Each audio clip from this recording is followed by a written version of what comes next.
completely. Mr. Marshall, yes, and there's so that Nigerians can freely. Mr. Marshall, and there's a lot of talk as regards the abolition of the Cybercrime Act, because we've seen a lot of high-handedness, and that's the go-to way for the police when they want to commit their nefarious activity. We also have the case of the lady that Showore even brought that story out to the limelight about the lady that swore for a police officer and she was kept in incarceration since God knows when. That case is another case that is ongoing now.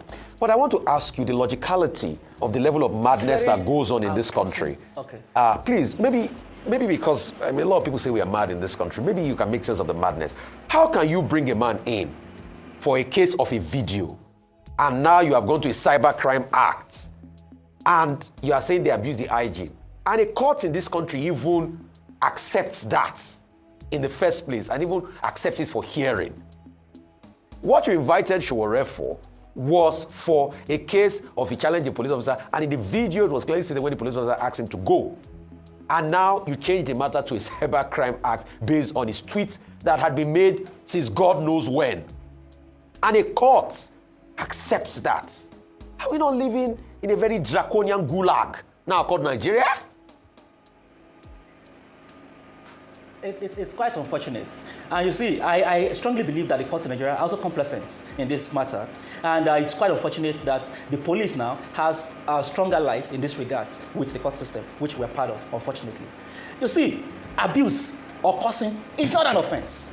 Section 36 of Section 8 and 12 of the Constitution clearly prohibits the institution of any action or criminalizing any action that does not amount to an offense or a crime at the time such a matter took place or was committed. Under the Nigerian law, vulgar abuse can never be an offense under any law. There is no law that prohibits or criminalizes vulgar abuse or even laying of curses on persons. So when you see that the Nigerian states, or the police as it is now, the institution that has been bastardized by the persons who has an interest in bastardizing it, using these instruments of states to annihilate and to punish persons who simply engage in matters that should have been instituted in a civil action for defamation of character of such persons, that is if they have that character in the first place. When you see all of these actions taking place, all of these scripts that they are playing out now, then you know that we have a long way to go in this country.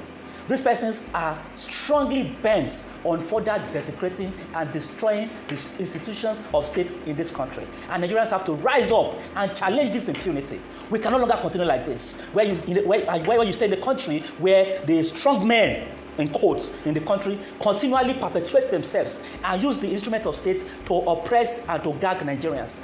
Suffering in this country today is public knowledge. Even a child born today knows that there is pervasive poverty and hunger in the land. Now, these people will decide to beat Nigerians by subjecting them to hunger, to deprivation, to inflation, to lack of basic social infrastructures. And for the few that dare to complain, they hand them in courts, put them in chains, take them to prisons, and stop them from speaking. And because they have strong allies in the courts, they have some judges whom apparently are their friends. They run to these courts and get injunctions and get orders to annihilate and to put these people of goodwill and character behind bars. This clearly has to stop, and Nigerians have to rise and challenge this status quo. Unless Nigerians come to the fore and take the gauntlets and seize the country and take charge of their country. The Constitution of Nigeria in Chapter 2 clearly declares the people of Nigeria as the true sovereign. Sovereignty is derived from the people of Nigeria, from whom government, through the Constitution, derives all its powers and authorities. Enough is enough in this country. We must rise up and say that this is our country. This is our common patrimony. We have nowhere else to go to except this country. And once we allow these persons to continue to perpetuate themselves in power and to abuse their oath of office and continue as unchallenged, then we are doomed in this country. Well,